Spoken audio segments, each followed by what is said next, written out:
নমস্কার বন্ধুরা, care of বাঙালিতে সকলকে স্বাগত। সামনেই শিবরাত্রি পুজো, আর শিবরাত্রি পুজো নিয়ে অনেকের মনে অনেক কনফিউশন যে কোন সময়টা সঠিক সময়সূচি কোনটা। কিন্তু পঞ্জিকা মতে শিবরাত্রি পুজোর দিন কিন্তু 26 ফেব্রুয়ারি, মানে বুধবার দিনে।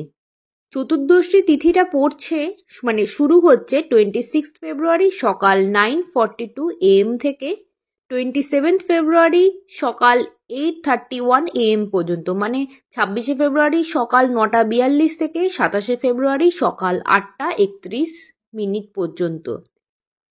তোমরা সবাই জানো যে শিবরাত্রি পুজো কিন্তু 4 প্রহরে হয়। আমি তোমাদের সাথে আলোচনা করে নেব এবছর 4 প্রহরের সময়সূচি। প্রথম প্রহর 26 ফেব্রুয়ারি ইভিনিং থেকে হচ্ছে 6:23 থেকে রাত 9:30 পর্যন্ত, মানে 6:23 PM to 9:30 PM। দ্বিতীয় প্রহর পড়ছে 26 ফেব্রুয়ারি রাত 9:30 থেকে রাত 12:40 পর্যন্ত, মানে 9:30 PM to 12:40 AM। এরপর আসি তৃতীয় প্রহর, এটা রাত 12:40 AM টু ভোর রাত 3:40 AM পর্যন্ত, মানে 12:40 থেকে ভোর 3:40 পর্যন্ত। এরপর চতুর্থ প্রহর পড়ছে ভোর 3:40 AM টু সকাল 6:56 AM পর্যন্ত, মানে ভোরবেলা 3:40 থেকে সকালবেলা 6:56 পর্যন্ত। মানে 27শে ফেব্রুয়ারি সকালটাও তোমরা কিন্তু পাচ্ছ শিব পুজো করার জন্য। আর মহাশিবরাত্রি তিথিতে সন্ধেবেলা কিন্তু স্নানের পর শিব পুজো করা উচিত। এরপর আমি বলি, শিবরাত্রি ব্রত পালন করার আগের দিনে কিন্তু তোমাদেরকে নিরামিষ খাবার খেতে হয়, ঠিক আছে? এরপর তোমরা সেদ্ধ চালের ভাত বা আমিষ এগুলো কিন্তু খেতে নেই। আতপ চালের সেদ্ধ ভাত খাওয়ার নিয়ম এই দিন। এছাড়া কেউ চাইলে ময়দার তৈরি খাবারও কিন্তু খেতে পারো, তবে সন্ধক লবণ দিয়ে রান্না করতে হয় এই দিন। সাধারণ যে নুন সেগুলো কিন্তু একদমই খেতে নেই।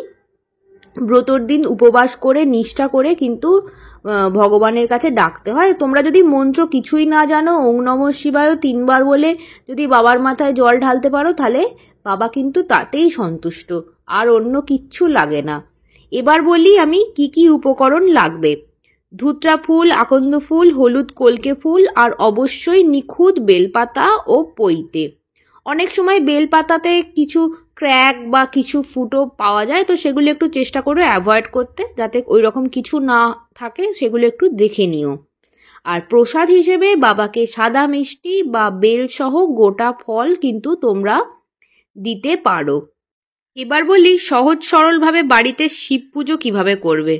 বাড়িতে শিব পুজো করতে হলে বাবাকে পঞ্চামৃত দিয়ে স্নান করিয়ে গঙ্গা জল দিয়ে ধুয়ে পরিষ্কার করে কিন্তু দিতে হবে। আর তোমরা যদি এই রিলেটেড ভিডিও দেখতে চাও, তো আমার চ্যানেলে কিন্তু এই রিলেটেড প্রচুর ভিডিও অ্যাভেলেবেল। আমি অলরেডি আপলোড করে রেখেছি যে কোন আঙুল দিয়ে বাবাকে ঘি মাখাতে হয়। তো তার যদি তোমরা সেগুলো দেখতে চাও, তো তোমরা আমার চ্যানেলে গিয়ে কিন্তু ভিডিওটা চট করে একবার দেখে নিও। আর আমি এটাই বলি, এই ভিডিওটা ভালো লাগলে প্রচুর পরিমাণে ভিডিওটাকে লাইক, কমেন্ট, শেয়ার করো। আর যারা আমার চ্যানেলের নতুন বন্ধু, তারা প্লিজ প্লিজ প্লিজ চ্যানেলটা সাবস্ক্রাইব করে আমার কিন্তু তোমরা পাশে থেকো।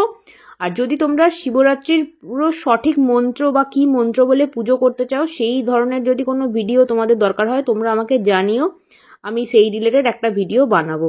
তো চলো, আজকের মতো এখানেই ভিডিওটা এন্ড করলাম। বাই। হর হর মহাদেব।